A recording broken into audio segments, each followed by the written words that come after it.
P equal NP or P versus NP problem. Now, I'm not going to ask you why the institute, because the answer to that is obvious.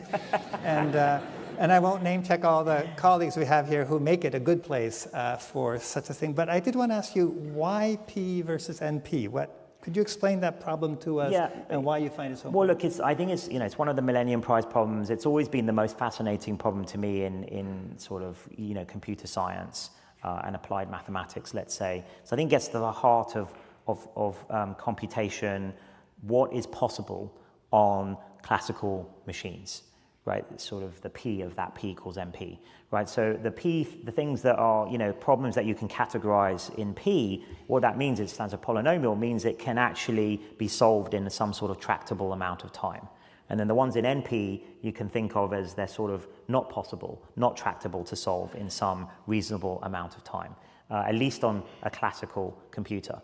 And it's always fascinated me. It's increasingly become fascinating to me. So I've loved it since my undergrad, and I think it's a fundamental, core, foundational question, actually. And I think we've been investigating in our own way, because one of the things you can think of what we've done with DeepMind, and I would say my whole career, is I sort of think of ourselves as Alan Turing's champion.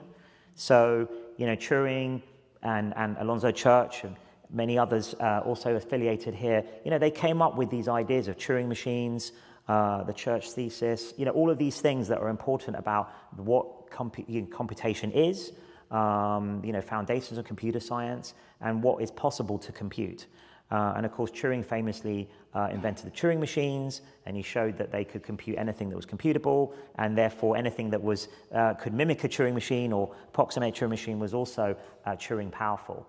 And I think what we've shown in the last 15, 20 years as a field, and also through the work we've done, is that classical methods and running on classical computers can go a lot further than perhaps we previously thought, and do things like beat the world champion at Go, or fold every protein known to science within a year.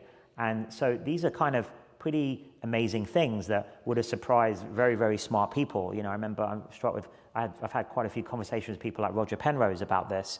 Obviously he was a big advocate of something quantum going on in the brain and quantum consciousness and things like this.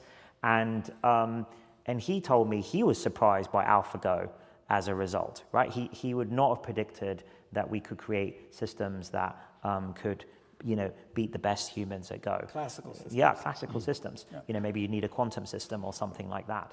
And so I think when someone like that says that to you, who's thought about this for a long time, one has to really think through, like, when you step back again, like, what does these systems mean, having these systems? And we've had some interesting lunchtime discussions today, and that's the thing I would work on if I was here and I had the luxury of, a summer in this amazing, inspiring place to think about things, is try to make progress with what is it that we've done, and how does it affect this fundamental question about P equals NP? Well, I have to plug the Institute. So I gave Demis this morning a copy of the letter that Gödel wrote to von Neumann in 1956 when von Neumann was dying. And Gödel begins the letter by saying, "I hear you're getting better. I'm so happy to hear." And then he plunges right into, in a typical Institute way, a mathematical question or a question about knowledge. And he proposes that it's the first proposal of P equal or not equal NP. Unfortunately, von Neumann never wrote a response. If he had, it would be like Fermat's last theorem. But so we will welcome you when your sabbatical comes. Yes. In your Nobel lecture, you proposed a conjecture yourself.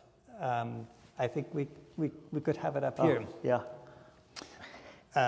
Any pattern that can be generated or found in nature can be efficiently discovered and modeled by a classical learning algorithm, which grows by what?